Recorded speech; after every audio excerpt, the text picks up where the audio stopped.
Exit poll के मुताबिक अमीश जो बता रहे हैं, देखिए गुजरात और हिमाचल प्रदेश विधानसभा चुनाव की तस्वीर लगभग जो है वो साफ हो चुकी है। ऊपर जो नंबर्स आप देख रहे हैं, हिमाचल प्रदेश में 35, यानी कि रिवाज जो है बदलने वाला है। सत्ता की अदला बदली का इतिहास वो बदलने जा रहा है। बीजेपी 35, कांग्रेस 31, आपका खाता नहीं खुलने जा रहा है। और मेरे राइट में अगर आप देखेंगे, यहां पर 27 साल बाद भी बार बार कहा जा रहा था एंटी इनकम्बेंसी, बीजेपी कह रही थी प्रो इनकम्बेंसी है।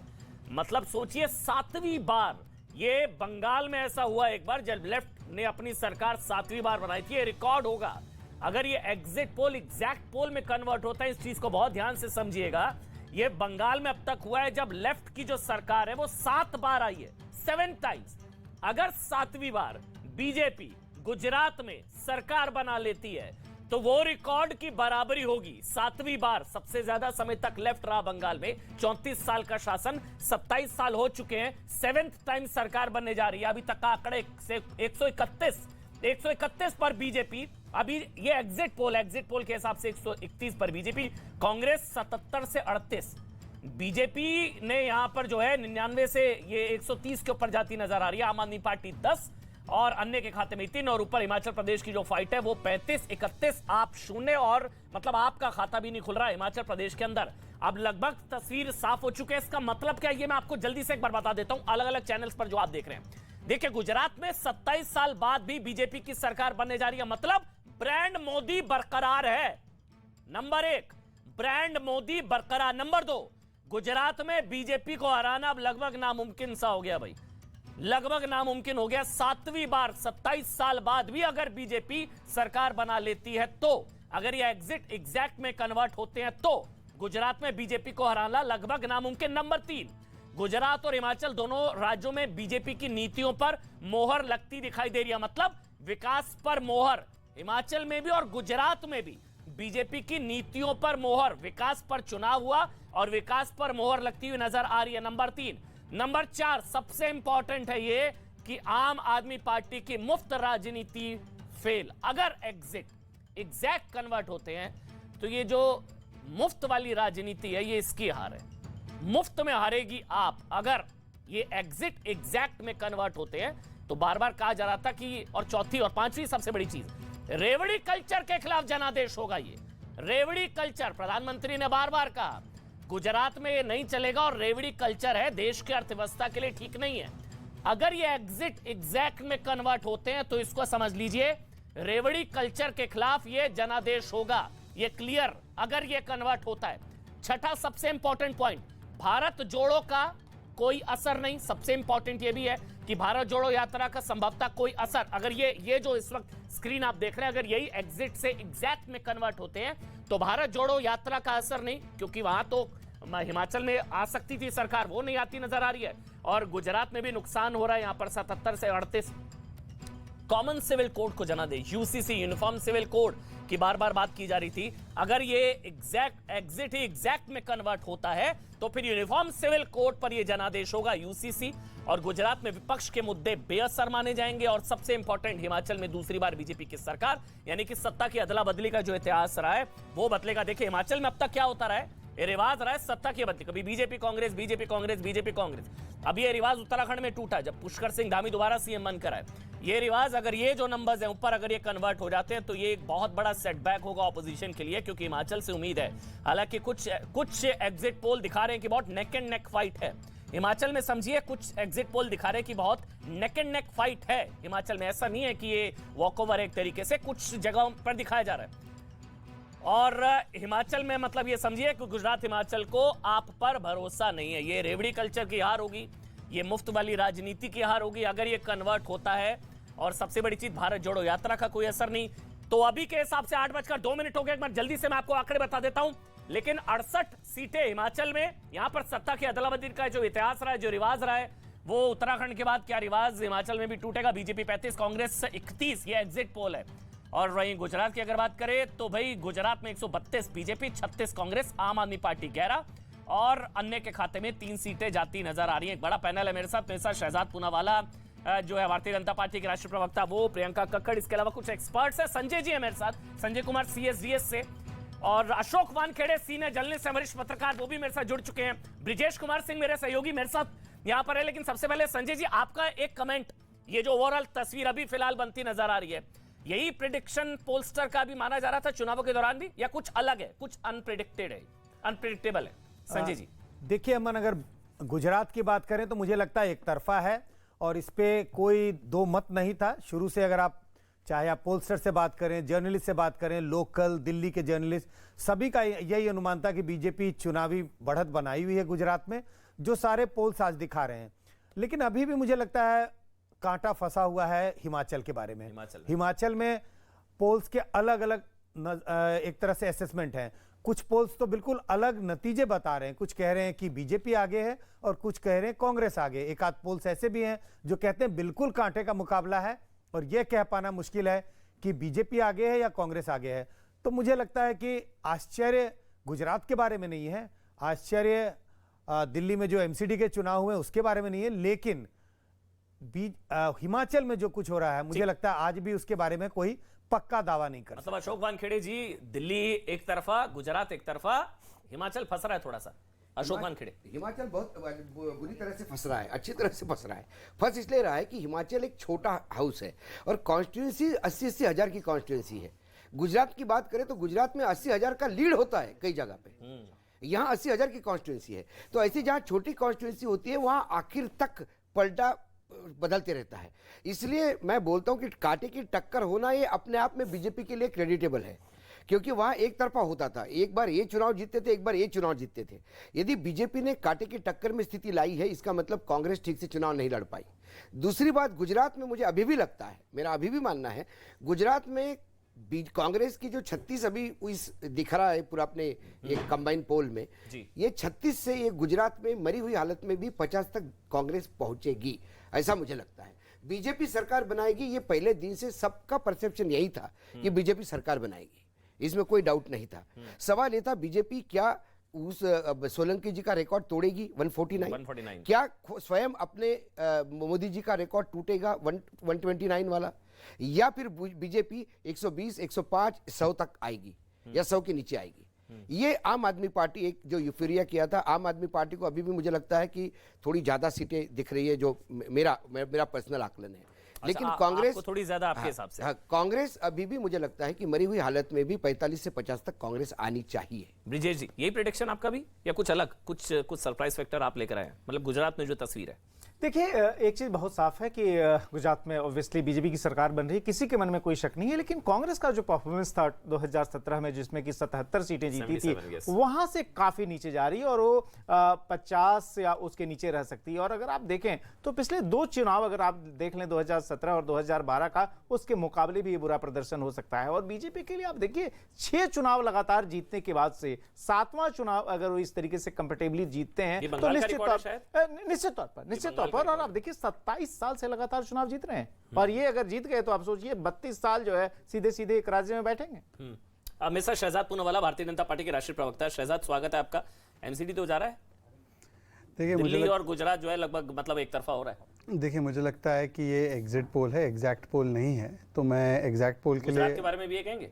नहीं, मैं सभी पोल्स के लिए ये कहता हूँ। गुजरात में भी कहेंगे एग्जिट? मुझे लगता है कि गुजरात में भी आपकी संख्या जो है वो ज़्यादा चेंज हो सकती है। अच्छा। तो मैं तो सभी के बारे में ही कह रहा हूँ। परंतु देखिए आज एक चीज़ स्थापित हो चुकी है गुजरात के विषय में भी, हिमाचल के विषय में, और खासकर हिमाचल के विषय में आप देखें उत्तराखंड में भी रिवाज बदलने का था सरकारें, परंतु इस बार रिवाज बदला है। क्यों? क्योंकि ये पहली बार एक सरकार है जो PDS मॉडल पर चलती है, परफॉर्मेंस डिलीवरी सेवा, या मैं कहूँ PPD।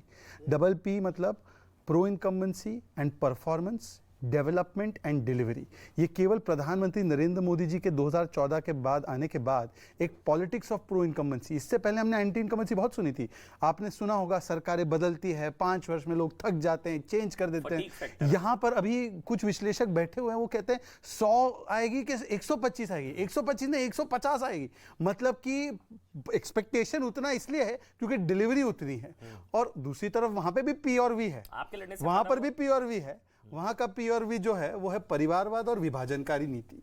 ये विभाजनकारी नीति, ये वोट बैंक की नीति, ये किस प्रकार से हम केवल एक वोट बैंक को सजाने धजाने के लिए हम लोग हिंदू आस्था पर चोट करें, हम किस प्रकार से गाली गलौज करें, केवल एक समुदाय का अधिकार होता है रिसोर्सेज पे, ये कहे परिवारवाद को बढ़ावा दे, ये P और V को रिजेक्ट करके पीडीएस को एक्सेप्ट किया है, परफॉर्मेंस, डिलीवरी और सेवा। संजय जी, बार बार ये कहा जाता है कि भाई एंटी ऑपोजिशन मतलब एंटी मोदी वोट डिवाइड हो गया आपके लड़ने से। ये इस चीज को लेकर सब स्केप्टिकल रहते थे कि आम आदमी पार्टी बीजेपी को फायदा पहुंचा सकती है, मोदी विरोधी वोटों का बंटवारा हो जाएगा।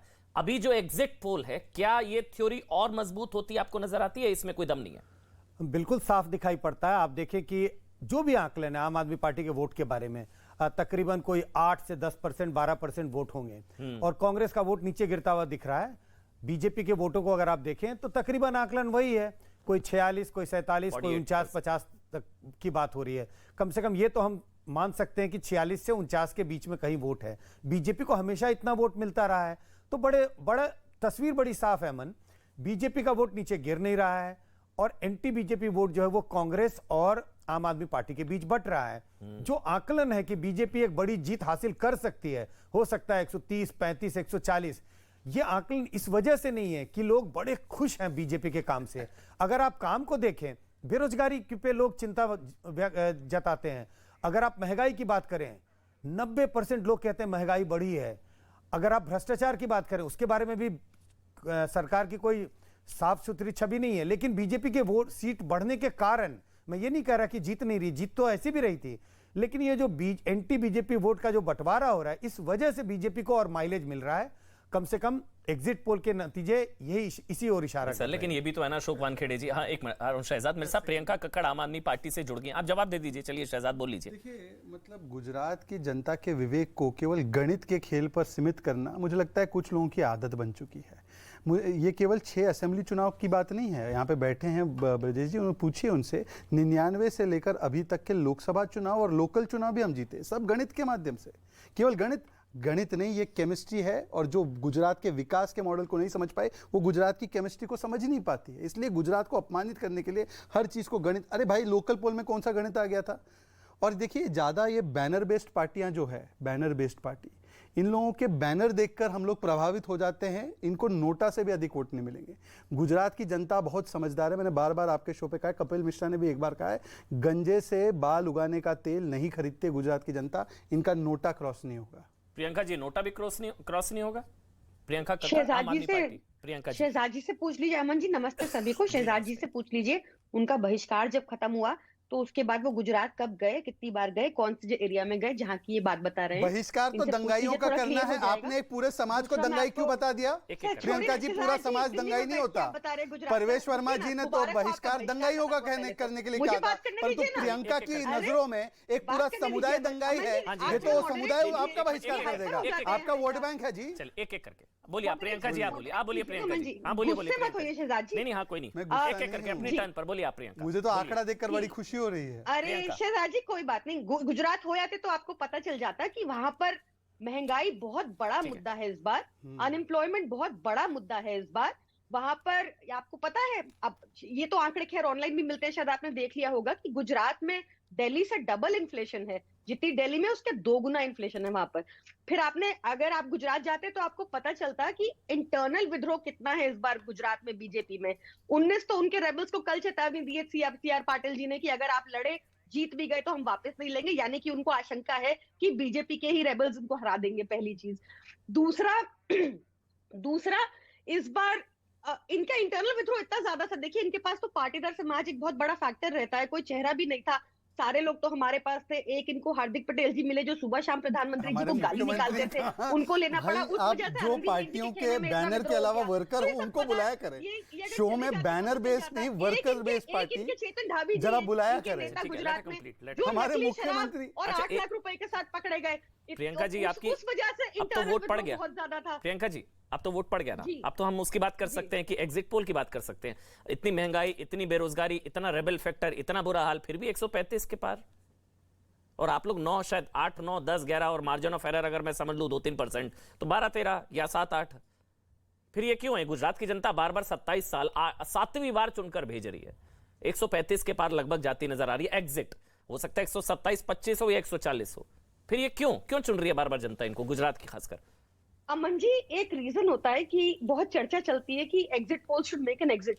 तो ये अभी नतीजे आ जाएंगे 2 दिन बाद, जवाब पता चल जाएगा हमें।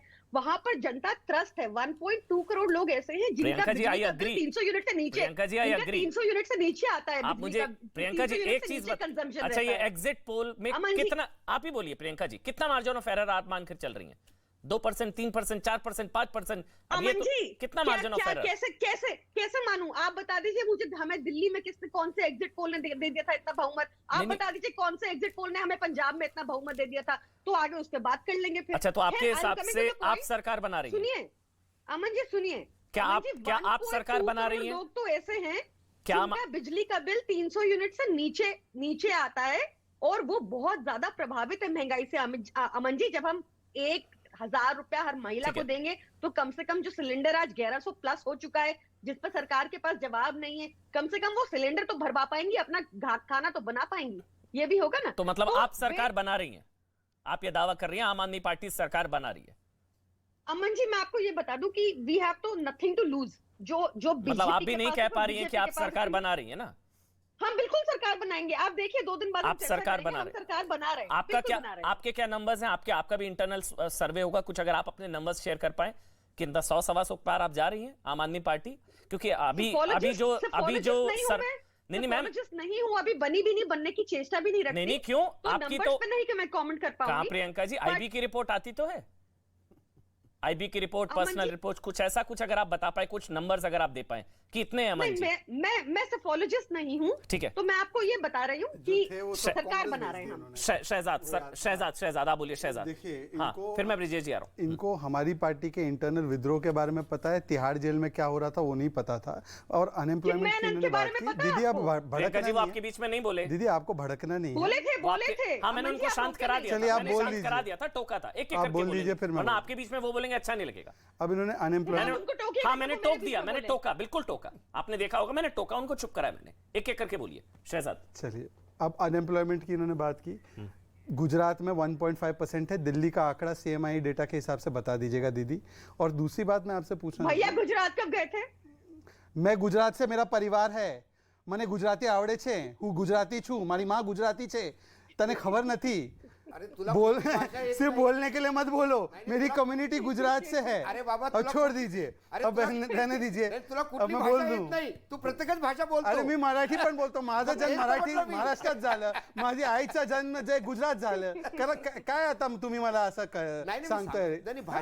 अभी मैं सिर्फ इतना बताना चाहता हूँ, मेरी कम्युनिटी गुजरात से आती है, तो प्लीज प्रियंका जी थोड़ा सा सम्मान कर लीजिए, आपको पता नहीं होगा। मैं चलिए छोड़िए, अब बहिष्कार से आगे बढ़ जाइए मैडम, जीतेंगे फिर आप। ठीक है, बहिष्कार से आगे बढ़ जाइए। बहिष्कार आपका हुआ है, जो मंदिर को और कथा को गाली दे, जो विष्णु ब्रह्म महेश को कहे कि ये भगवान नहीं है, इनमें आस्था मत रखो, जो मंदिर का विरोध करे उनका बहिष्कार हुआ है, इसलिए आपके आंकड़े दिख रहे हैं। पर प्रियंका जी बीच बीच में मत बोलिए, अगर आपके पास तर्क है मेरी बात सुन के फिर जवाब दीजिए। मैं केवल एक ही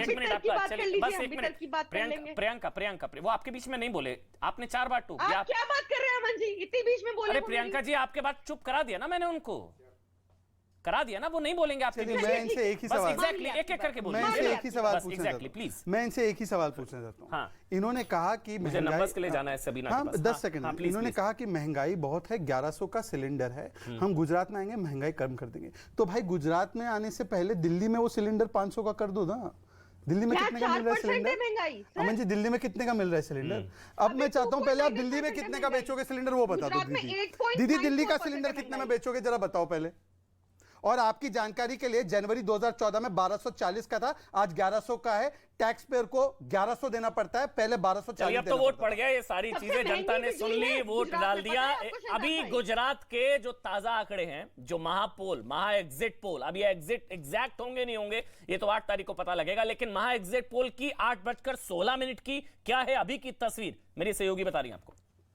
तो मेरे सहयोगी अमन के साथ ये सटीक विश्लेषण आगे भी जारी रहेगा, लेकिन इस बीच हम आपको न्यूज 18 टारगेट एग्जिट पोल यानी कि महापोल की पूरी अपडेट देने जा रहे हैं। गुजरात विधानसभा की सीटें और हिमाचल प्रदेश विधानसभा की सीटों पर आखिर क्या कुछ संभावित सीटें यहां पर एग्जिट पोल के जरिए सामने आ रही है। फैक्ट इस वक्त हमारे साथ में मौजूद है। देखिए, गुजरात 182 विधानसभा सीटों का ये एग्जिट पोल है जो इस वक्त आपके सामने मौजूद है, जहां पर आर भारत की तरफ से बीजेपी को 128 में से 148 सीटें होती हुई नजर आती है। TV9 भारतवर्ष का जिक्र करें तो वहीं 125 125 से 130 सीटें यहां पर सीधे सीधे बीजेपी के खाते में। वहीं आज तक बीजेपी को 129 से 151 सीटें यहां पर करता दिखाई देता है और न्यूज एक्स के मुताबिक बीजेपी को 117 से 140 सीटें यहां पर खाते में मिलती नजर आती है। अब कांग्रेस क्योंकि जिक्र करना जरूरी हो जाता है, यहां पर कांग्रेस को 30 से 42 सीटें गुजरात में आर भारत के सर्वे के मुताबिक मिलती हुई नजर आती हैं। वहीं पर टीवी 9 भारतवर्ष का एग्जिट पोल कहता है कि कांग्रेस को इस बार 40 में से 50 सीटें मिलेंगी। साथ ही आज तक का एग्जिट पोल यह कहता है कि कांग्रेस को महज 16 से 30 सीटों पर संतुष्ट होना पड़ेगा।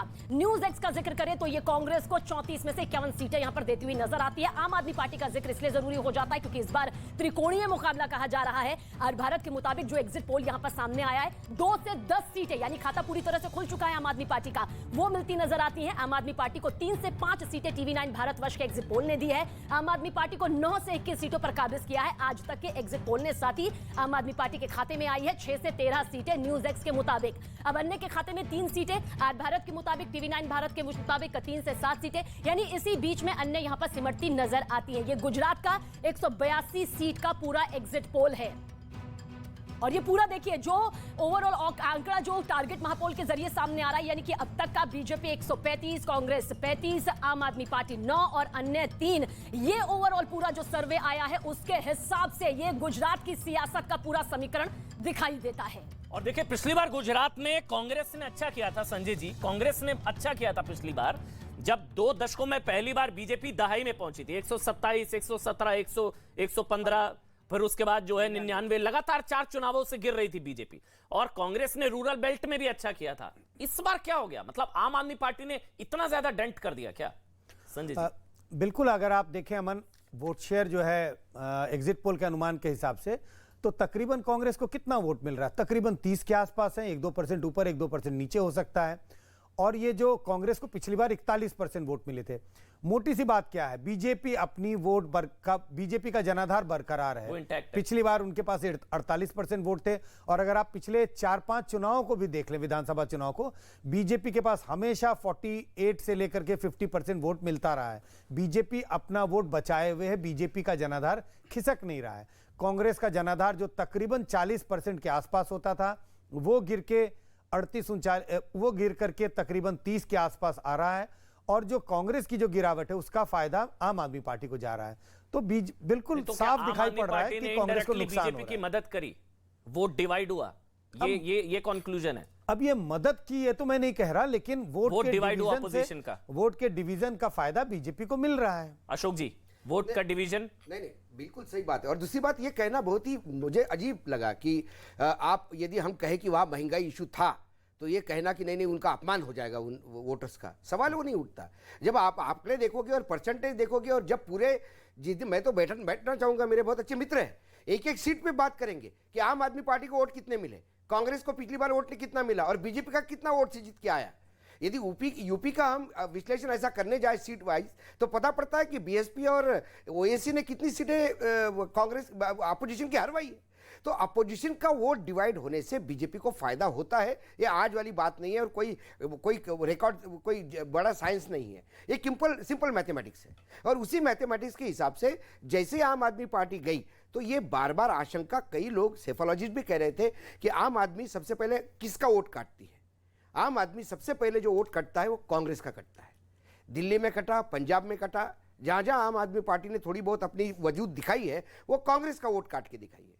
कांग्रेस का वोट यदि कटता है तो फिर बीजेपी का इसका फायदा होता है। जो सीटें 300 करीब 30-31 सीटें ऐसी थी जो पिछले चुनाव में 300 से 3000 के डिफरेंस मार्जिन बहुत कम था, यदि वहां पे ये खेल हो गया, 6 सीटें तो ऐसी है कि जो समाजवादी पार्टी आराम से जीत सकती थी, लेकिन ओएसी वहां 1,500 वोट खा गया, काम खत्म हो गया। तो ऐसे कई जगह पे आप चला जाए तो आपको पता पड़ता है कि तो ये मतलब आम आदमी पार्टी जो ये बोला जाता है ना, देखो नेता तो बोलेगा, क्या आम आदमी पार्टी, शहजाद सेफोलॉजिस्ट नहीं है, शहजाद नेता है। तो शहजाद तो ये बोलेगा कि डिलीवरी सिस्टम था, सर्विस थी, इसलिए हम 27 साल के बाद फिर चुनाव में आ गए। जब 99 में आए तो तब उन्होंने कहा कि देखो एंटी इनकम्बेंसी थोड़ी बहुत तो होती है ना, लेकिन फिर भी तो सत्ता में आ गए, सीटें भले ही 100 से कम आ गई लेकिन सत्ता में तो आ गए। एक कहने का नेता अपने आप को तो डिफेंड करेगा, लेकिन हम नेता नहीं, हमको किसी पॉलिटिकल पार्टी से लेना देना नहीं। लेकिन सेफोलॉजिस्ट भी है, पत्रकार भी, अगर 7वीं बार 27 साल 7वीं बार सरकार बन रही है, 7वीं बार, ये तो करिश्मा ही है ना सर। एक बात सुनिए ना आपको, हाँ प्लीज। 1947 से लेके लगातार कांग्रेस कितनी बार सत्ता में रही, क्या तब अपोजिशन पार्टियां नहीं थी? बहुत प्रयास हुए, लेकिन नहीं डिरेल कर पाई, क्योंकि एक पार्टी का एक ओरा हो जाता है। अब क्या है, कांग्रेस सामने सबसे बड़ा अपोजिशन है, सबसे बड़ा अपोजिशन आज स्ट्रगल कर रहा है कि अध्यक्ष कौन हो। अभी बड़े मुश्किल से अध्यक्ष मिला। मैं एक ब्रेक ले रहा हूं, अशोक वानखेड़े इस सवाल के साथ आऊंगा, फिर इस हार की जिम्मेदारी किसकी, राहुल जी की या खड़गे जी की, इस सवाल के साथ आऊंगा। छोटा सा ब्रेक ले रहा हूं, शहजाद आपका भी जवाब लूंगा, ब्रिजेश कुमार सिंह आपके पास भी आऊंगा। छोटा सा ब्रेक, तुरंत हाजिर होंगे, छोटा सा ब्रेक।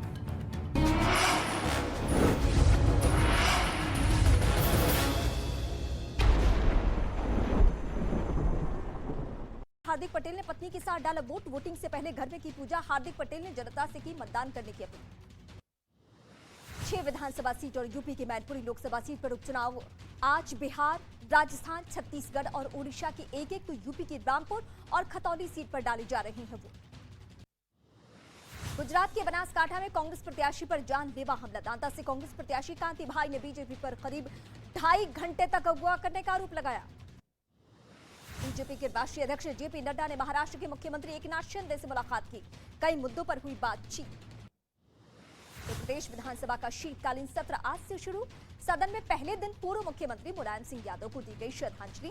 सीएम योगी आदित्यनाथ ने कहा, भारतीय राजनीति के एक संघर्षशील युग का अंत हो गया। लव जिहाद पर मुख्यमंत्री शिवराज सिंह चौहान की दो टूक। कहा, राज्य में नहीं चलेगा बेटियों के 35 टुकड़े करने का खेल, जरूरत पड़ी तो बनाएंगे सख्त कानून। राजस्थान पहुंची राहुल गांधी की भारत जोड़ो यात्रा। मुख्यमंत्री अशोक गहलोत और सचिन पायलट ने हाथ पकड़कर मंच पर किया राहुल गांधी के साथ डांस। मध्य प्रदेश के आगर मालवा के सोयत में भारत जोड़ो यात्रा के दौरान लगे मोदी मोदी के नारे। राहुल गांधी ने नारे लगाने वालों को किया थम्स अप। जर्मनी की विदेश मंत्री दिल्ली पहुंची। यहां वो अपनी 2 दिवसीय भारत यात्रा के दौरान विदेश मंत्री डॉक्टर एस जयशंकर के साथ यूक्रेन के खिलाफ रूसी युद्ध और उसके परिणामों के साथ ही चीन भारत संबंधों पर भी चर्चा कर सकती हैं। आंध्र प्रदेश में जनसेना पार्टी के नेता रामचंद्र यादव पर हमला किया गया। घर और दफ्तर में की तोड़फोड़। हमलावरों ने 6 गाड़ियों में की तोड़फोड़। वाईएसआरसीपी के कार्यकर्ताओं पर हमले का आरोप। महाराष्ट्र और कर्नाटक सीमा विवाद को नागपुर में जमकर बवाल। शिवसेना के कार्यकर्ताओं ने कर्नाटक सरकार की तरफ से लगाए गए पोस्टर को फाड़ दिया। राजस्थान के सीकर में लॉरेंस बिश्नोई गैंग के शूटर्स को पुलिस ने गिरफ्तार किया। सभी पर शनिवार को दिन दहाड़े गैंगस्टर बाजू ठेहर की गोली मारकर हत्या करने का आरोप। सीकर गैंग वॉर में शूटर्स ने कोचिंग के बाहर बेटी के इंतजार में खड़े एक पिता गैंग वॉर के शिकार। पिता के शव से लपटकर बिलखती बेटी की तस्वीर आई सामने। उत्तर प्रदेश के मेरठ से चौंकाने वाला एक वीडियो आया सामने। एक लड़की की छींक आने के कुछ देर बाद मौत हो गई। घटना 2 दिसंबर की बताई जा रही है। वीडियो सोशल मीडिया पर वायरल। राजस्थान के टोंक में मामूली विवाद में एक ड्राइवर की जमकर पिटाई। वीडियो में 3 लोग बेरहमी से थप्पड़ मुक्के मारते दिखे। पुलिस ने एक आरोपी को गिरफ्तार भी कर लिया। बिहार के नवादा में एक मंदिर में मामूली बात को लेकर मारपीट की घटना आई सामने। घटना सीसीटीवी में रिकॉर्ड हो गई है। शिकायत मिलने पर पुलिस ने एक आदमी को हिरासत में लिया। श्रद्धा मर्डर केस में आरोपी आफ्ताब का कराया जा सकता है ब्रेन मैपिंग टेस्ट। पॉलीग्राफ और नार्को टेस्ट के दौरान आफ्ताब का रवैया एक जैसा रहने पर एक्सपर्ट भी हैरान। उत्तर प्रदेश के सहारनपुर में अवैध कब्जे पर प्रशासन का बड़ा एक्शन। सरकारी तालाब की जमीन पर बने अवैध कब्जे को बुलडोजर से जमींदोज किया गया। बिहार के समस्तीपुर में लूट के दौरान बदमाशों ने एक व्यक्ति को गोली मारकर किया जख्मी। लाखों का कैश देकर बदमाश फरार। पुलिस कर रही है मामले की जांच। मध्य प्रदेश के रतलाम में मोबाइल शॉप में एक मोबाइल फोन अचानक ब्लास्ट हो गया। बैटरी के ब्लास्ट में किसी को कोई चोट नहीं आई। सीसीटीवी में रिकॉर्ड हुई घटना। हैदराबाद में लड़कों को नियमों की अनदेखी कर रेव पार्टी करना पड़ा अड़ी। पुलिस ने छापा मारकर 34 से ज्यादा लोगों को हिरासत में। महाराष्ट्र के औरंगाबाद में एक गहने की दुकान से चोरों ने करीब 7 लाख के गहने की चोरी। दुकान में लगे सीसीटीवी में रिकॉर्डेड चोरी की घटना। पटना पुलिस ने 5 गहना कारोबारियों को हिरासत में लिया है, जिसके बाद शास्त्री नगर पुलिस और उनके परिवार के बीच जमकर झड़प भी हुई। यूपी के झांसी में एक दंपति ने एक बर्तन की दुकान की घुसकर मारपीट की है वहां और दुकान में रखे बर्तनों को फेंक दिया। पति पत्नी का दुकानदार को पीटता वीडियो वायरल हो चुका है। जलपाईगुड़ी में एक गाड़ी से पुलिस ने बरामद किया लाखों की कैश। गाड़ी में सवार 5 लोगों को गिरफ्तार भी किया गया। यूपी के आगरा में बदमाशों के हौसले बेहद बुलंद है। पता पूछने के बहाने घर में घुसकर एक महिला की चेन झपट्टा मारा। सीसीटीवी में रिकॉर्ड हुआ ये वारदात। पटना के बेऊर जेल में बम मिलने की सूचना से आज सुबह हड़कंप। चेकिंग अभियान, डॉग स्क्वाड, बम स्क्वाड के अलावा मेटल डिटेक्टर से तलाशी, नहीं मिला कोई भी बम। छत्तीसगढ़ के बीजापुर में नक्सलियों के साथ हुई मुठभेड़ के बाद विदेशी हथियार बरामद, जिनमें अमेरिका में बना एक M1 कार्बाइन भी शामिल है। जम्मू कश्मीर के किश्तवाड़ में सुरक्षा बलों ने आतंकियों के एक ठिकाने को ध्वस्त कर दिया है। मौके से भारी मात्रा में हथियार और गोला बारूद बरामद किए। उत्तर प्रदेश के मेरठ में तेंदुआ देखने के बाद से दहशत में लोग, कई इलाकों में तेंदुआ घूमने की तस्वीर सीसीटीवी में रिकॉर्ड। वन विभाग की टीम रेस्क्यू में जुटी। महाराष्ट्र के यवतमाल में लोगों ने एक आदमखोर बाघ का खौफ। बाघ के हमले में अब तक 2 लोगों की मौत। वन विभाग ने बाघ को पकड़ने के लिए ऑपरेशन तेज किया। यूपी के शाहजहांपुर में स्कूल बस और ट्रक में टक्कर हादसे में बस में सवार स्कूल टीचर समेत 6 छात्र घायल हो गए हैं। घायलों को मेडिकल कॉलेज में भर्ती किया गया है। प्रदेश के जौनपुर में डीजे वाहन पर खड़े होकर नाचते वक्त हुआ हादसा, करंट लगने से की मौत, 3 घायल। मध्य प्रदेश के रतलाम में एक बेकाबू ट्रक ने 15 लोगों को कुचला। हादसे में 6 लोगों की मौत जबकि 10 लोग जख्मी। घटना सीसीटीवी में रिकॉर्ड। उत्तराखंड के चमोली में एक गाड़ी गहरी खाई में गिरी। घटना के बाद एक व्यक्ति की मौत जबकि 4 गंभीर रूप से जख्मी। हादसे की वजह अभी तक साफ नहीं। दिल्ली के जिंजर होटल में लगी भीषण आग। सूचना मिलने पर पहुंची फायर ब्रिगेड की टीम ने कड़ी मशक्कत के बाद आग को कंट्रोल किया। उत्तराखंड के चमोली में भारी बर्फबारी की वजह से पहाड़ पूरी तरह से बर्फ की सफेद चादर से ढके। सैलानी बर्फबारी में स्कीइंग समेत कई अन्य खेलों का मजा ले रहे। दिल्ली में सांस लेना फिर हुआ मुश्किल। वायु गुणवत्ता एक बार फिर 400 के पार चली गई, जिसे देखते हुए CAQM ने JRAP की तीसरी स्टेज लागू की है। इसके बाद शहर में निर्माण कार्यों और तोड़फोड़ की गतिविधियों पर पूरी तरीके से पाबंदी। इंडोनेशिया के द्वीप जावा में सबसे ऊंचा ज्वालामुखी में विस्फोट। ज्वालामुखी विस्फोट के बाद आसमान में राख का गुबार छा गया। ज्वालामुखी के धुएं से कई लोगों की मौत हो गई।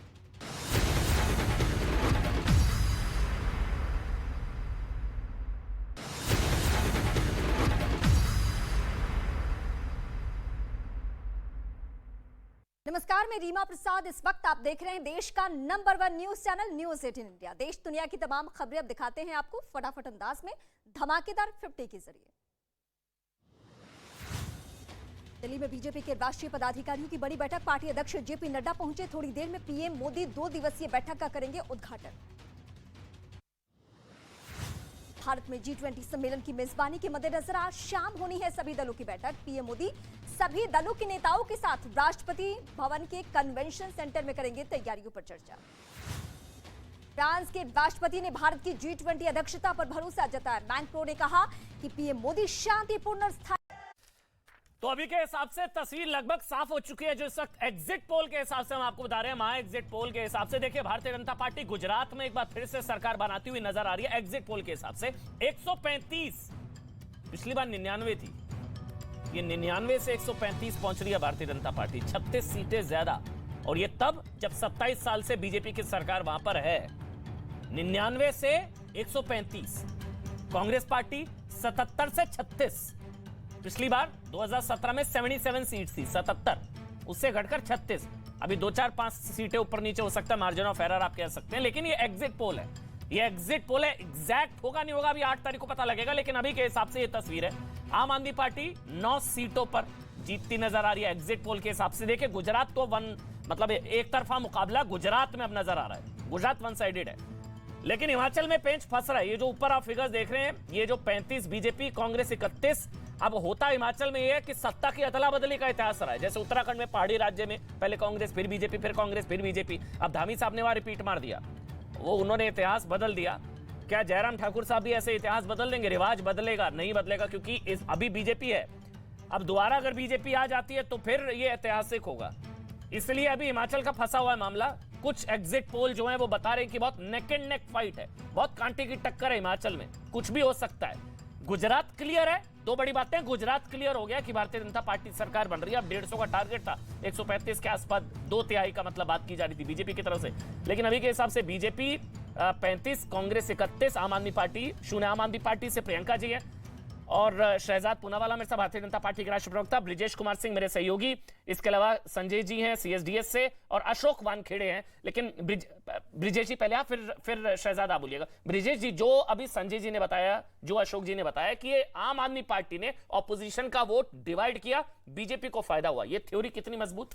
देखिए, मुझे लगता है कि अगर आम आदमी पार्टी इन चुनावों में नहीं भी होती तो भी जो है सो गुजरात के नतीजों पर कोई फर्क नहीं पड़ता। क्योंकि आप ध्यान रखिए कि 2017 का चुनाव एक बिल्कुल अलग चुनाव था, जहां पर कि पाटीदार कोटा एजिटेशन जो है वह जो है सो पीक पर था। दूसरी तरफ जो है सो बीजेपी के अंदर अपनी दूसरी तमाम किस्म की इन फाइटिंग थी और उसमें भी जो है बीजेपी सरकार अपनी बचाने में कामयाब रही थी। लेकिन इस बार तो कांग्रेस बिल्कुल मरी हुई अवस्था में। आप ध्यान रखिए कि राहुल गांधी जो सो भारत जोड़ो कर रहे थे, पिछली बार अशोक गहलोत राजस्थान के मुख्यमंत्री प्रभारी थे वहां पर और जमकर चुनाव लड़ा था, जिसकी की मतलब खुद बीजेपी ने भी तारीफ की थी। मुझे याद है अमित शाह के साथ मैं बैठा हुआ था, उन्होंने कहा था कि अशोक जी बेहतरीन चुनाव लड़ रही है। 2017 की बात थी। तो इस बार तो कहीं कोई सपने में भी नहीं कर रहा था कि कांग्रेस इस बार मुकाबले में भी है। तो आप होती या नहीं होती कोई बहुत फर्क नहीं पड़ता। अशोक जी कह रहे थे, अभी अशोक जी आप ही बता रहे थे स्वराष्ट्र में कहीं कहां झाड़ू चला आपके हिसाब से? बिल्कुल दूसरी बात है, नहीं मैं बिल्कुल ब्रिजेश जी, अब वो उनका आकलन हो सकता है, लेकिन मेरा आकलन भी ये है कि यदि ये स्थिति नहीं होती तो आज बीजेपी 135 पे भी नहीं जाती, बीजेपी सरकार बना लेती, बीजेपी सरकार 105 110 पे बना लेती। लेकिन 135 का जो आंकड़ा है बीजेपी का, वो सिर्फ इसलिए है कि आम आदमी पार्टी बीच में घुस गई है, नहीं तो इतना राउट नहीं होता कांग्रेस का। ये शहजादी बता देते भाई, आम आदमी इस पे हमेशा कहते हैं आप बीजेपी की बी टीम, वानखेड़े जी भी कह रहे हैं, संजय जी भी कह रहे हैं। बी टीम मैं बीजेपी नहीं, देखो फायदा पहुंचाया, फायदा पहुंचाया। हाँ सर, फायदा पहुंचा। ना नहीं, बी टीम नहीं कह रहा मैं। होना मतलब बीजेपी से पैसे लेके चुनाव लड़ना वो बात अलग है। ठीक है, बी टीम होती है, ये बी टीम नहीं है। ये आने वाले समय में यदि कांग्रेस की जगह लेती है आम आदमी पार्टी, ठीक है, तो कांग्रेस जैसी गलतियां नहीं करेगी। बीजेपी को आने वाले सालों में आम आदमी पार्टी टफ दे भी सकती है, यदि आम आदमी पार्टी ने जगह ली तो। ठीक है, इसलिए बी टीम नहीं कहलाएगी। ठीक है, बी टीम नहीं, लेकिन हाँ फायदा पहुंचाया। अरे भाई और फिर शहजाद वाला, अब मैं जवाब दूं? हाँ बोलिए ना शहजाद। देखिए बार बार कहना कि डिवीजन से हम जीते, डिवीजन से हम जीते, नहीं, हम गुजरात विजन और मिशन से जीतते। मैं आपको पूछना चाहता हूं 2017 में कौन सी आप थी, 2012 में कौन सी आप थी, 2007 में कौन सी आप थी, 99 में कौन सी आप थी, 2004 में कौन सी आप थी, 2009 में कौन, एक सेकेंड सुन लीजिए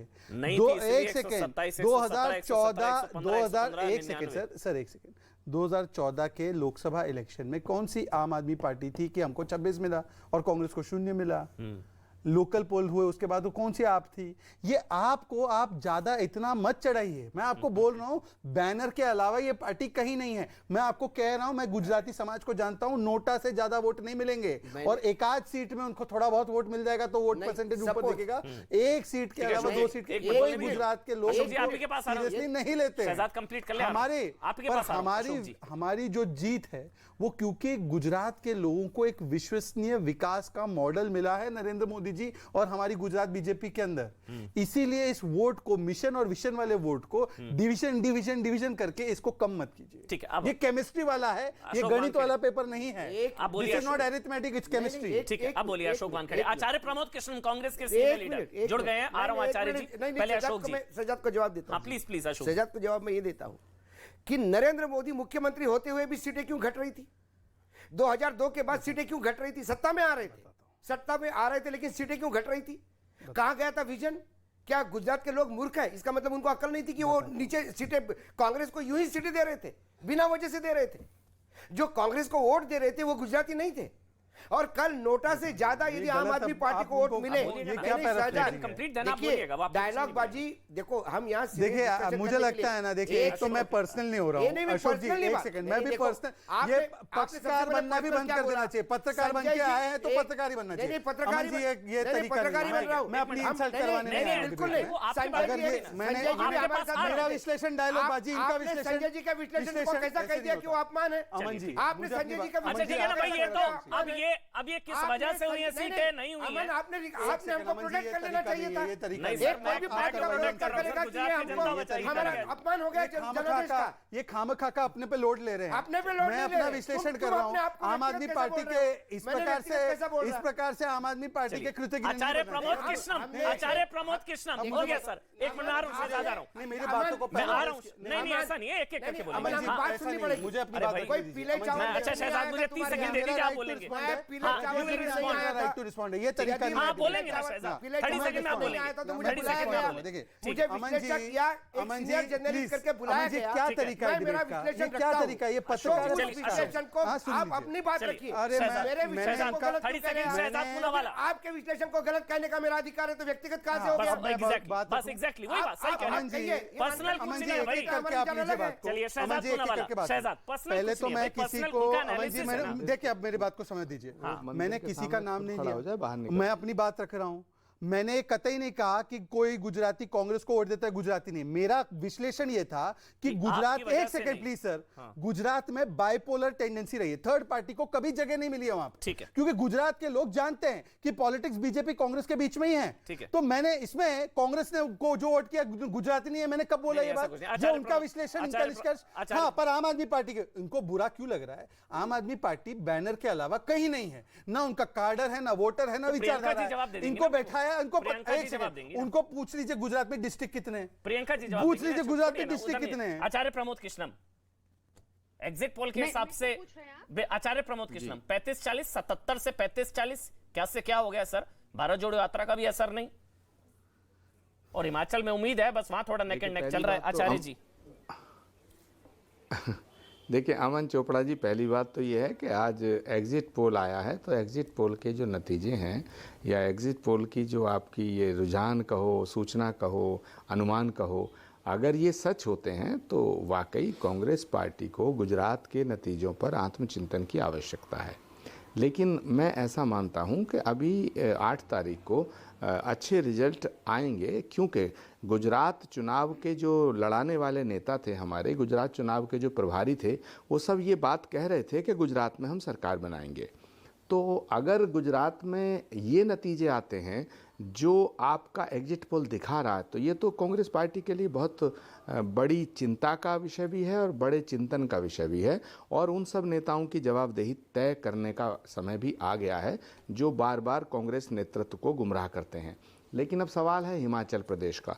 हिमाचल प्रदेश में मुझे पूरा भरोसा है कि हम सरकार बना लेंगे, लेकिन अगर हिमाचल प्रदेश में भी हम सरकार बनाने से रह जाते हैं, जैसा आपका एग्जिट पोल बता रहा है, बीजेपी को बढ़त दिखा रहा है, तो मैं इस पर अभी यकीन करने के लिए अभी नहीं तैयार हूं।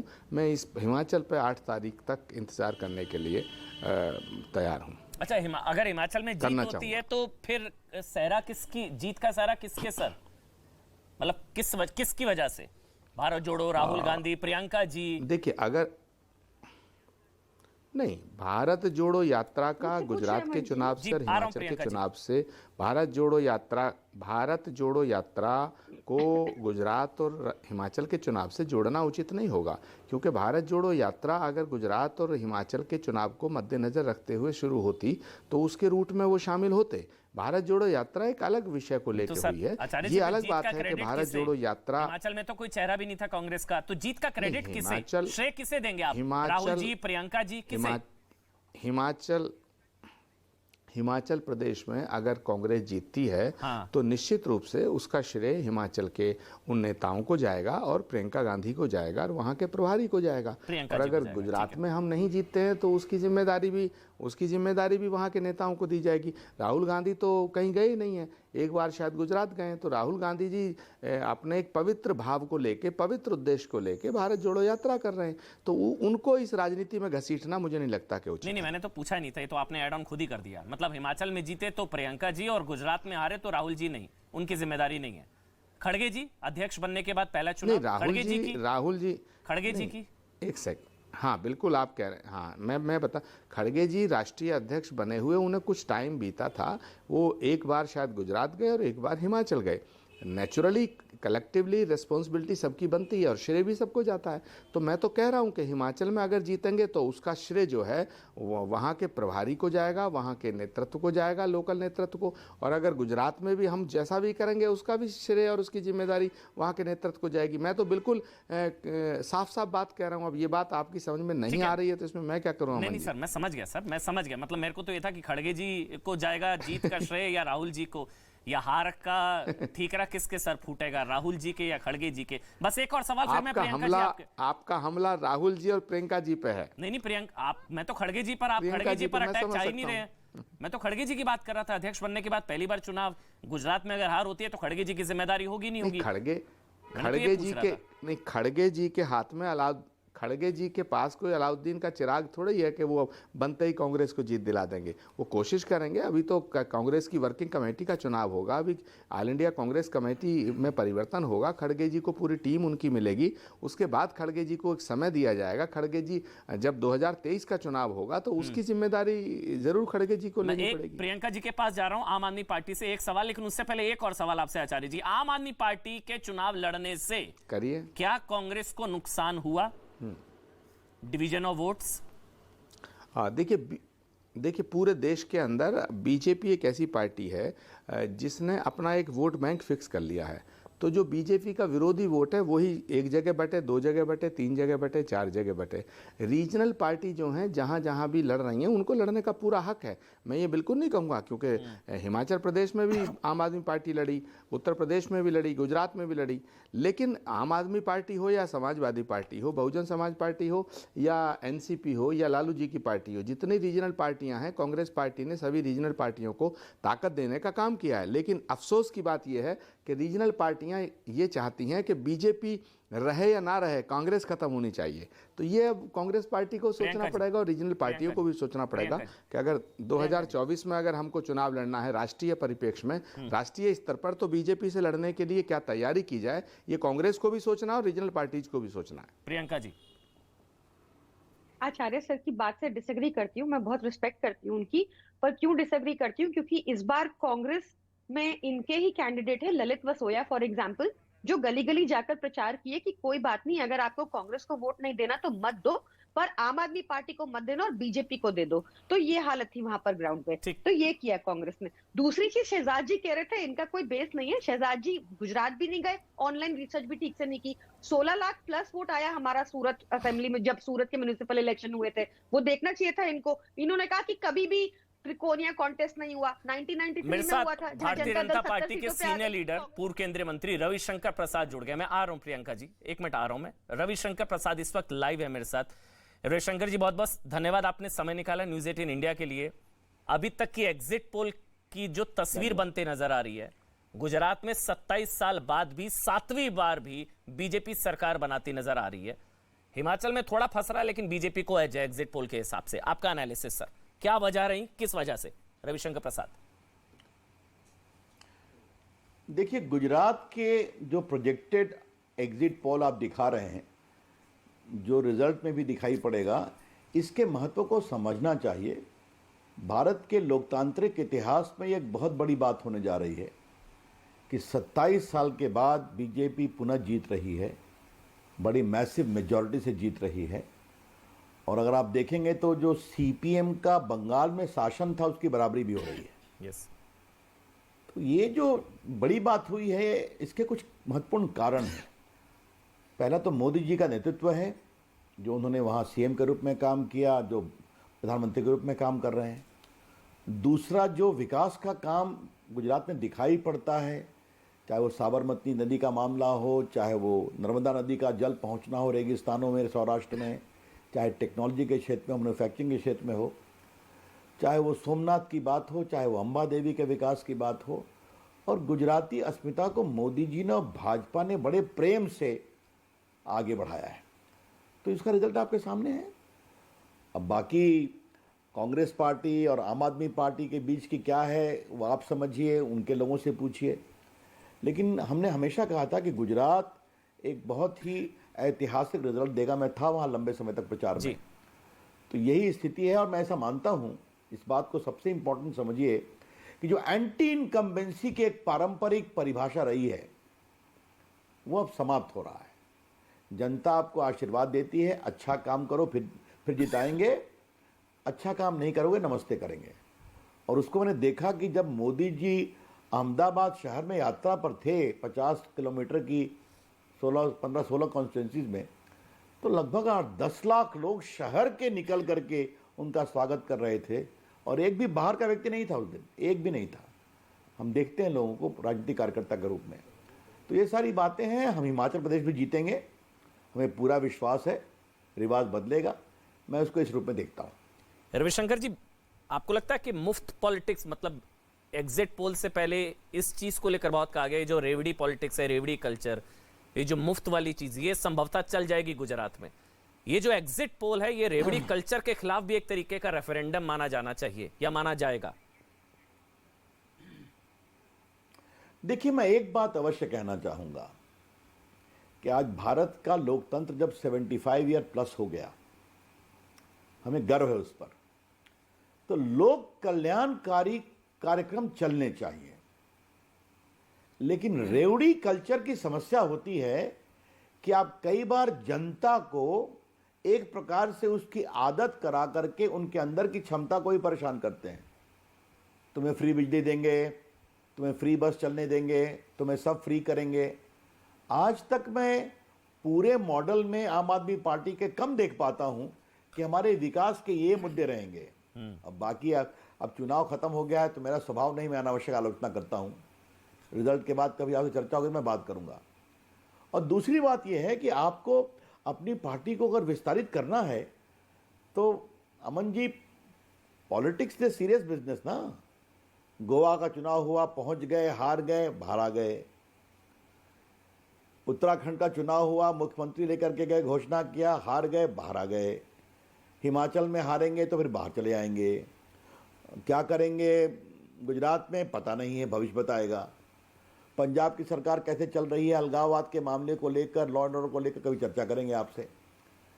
तो आपका संगठन, आपकी लीडरशिप, ये जो राजनीति को एक सीरियस तरीके से देखने की जो कवायद होती है कि बस इलेक्शन हुआ, फ्री बिजली, फ्री बस, देश अब इससे आगे निकल गया है। कांग्रेस पार्टी पिछली बार 77, इस बार 35-40 के आसपास सिमटती नजर आ रही है। भारत जोड़ो यात्रा का भी कुछ खास असर नहीं हुआ। तो क्या हम कांग्रेस पार्टी के सलाहकार हैं अमन जी? ये तो कांग्रेस को तय करना है ना। ये जो हमारे बिहार से नीतीश कुमार निकले हमें छोड़ करके कि मैं जाऊंगा सभी विपक्षियों को एक करूंगा, तो अच्छा भला होता वो दिल्ली में एक कर दिए होते, आप हिमाचल में एक कर दिए होते, आप गुजरात में एक कर दिए होते। तो ये जो पूरा एक नया बदलाव हुआ है और जो नरेंद्र मोदी की अगुवाई में जो भारत की एक छवि बनी है, दुनिया में भारत का एक विश्वास बढ़ा है, जो बीजेपी का विस्तार हुआ है, बूथ पन्ना प्रमुख, बूथ प्रमुख, जो लोक कल्याणकारी योजनाओं से गरीब जनता जुड़ी है। एक बात हमेशा ध्यान रखिएगा अमन चोपड़ा जी, आप अनुभवी पत्रकार हैं, एंकर हैं, कि नरेंद्र मोदी देश के गरीबों के भी नेता है, देश के पिछड़ों के भी नेता है और बाकी देशवासियों के भी नेता है। गरीब समझता है मोदी जी हमारे आदमी हैं और ये अपने काम से करके दिखाया उन्होंने, वो दिखाई पड़ता है हमें, और आगे और काम करेंगे। एक आखिरी सवाल है रविशंकर प्रसाद जी, ये मेरे ख्याल से लगातार शायद चौथा चुनाव हो गया है जब प्रधानमंत्री पर निजी टिप्पणी की गई और जनता ने जवाब दिया। ये शायद चौथा या पांचवा चुनाव ऐसा हो गया, नीच के बाद मौत का सौदागर, चाय वाला, अब रावण। अब शायद अगले चुनाव में कोई हिम्मत नहीं करेगा प्रधानमंत्री पर कोई निजी टिप्पणी करने की। शायद चौथा पांचवा चुनाव ऐसा हो गया। सर आखिरी सवाल।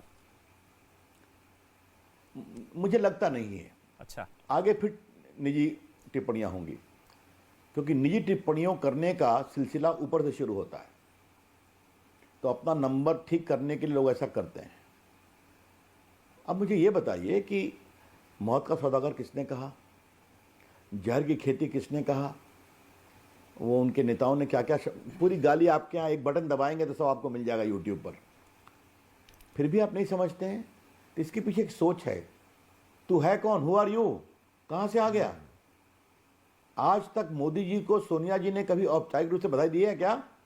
क्या आप प्रधानमंत्री फिर चुने गए, मैं आ रहा हूं अब चाय पीने आपके साथ, फोन किया है क्या? और छोड़िए मोदी जी, सरदार पटेल की इतनी बड़ी प्रतिमा बनी है केवड़िया में, वहां एक भी कांग्रेस के नेता जाके प्रणाम किए हैं क्या? 2 फूल चढ़ाए हैं क्या?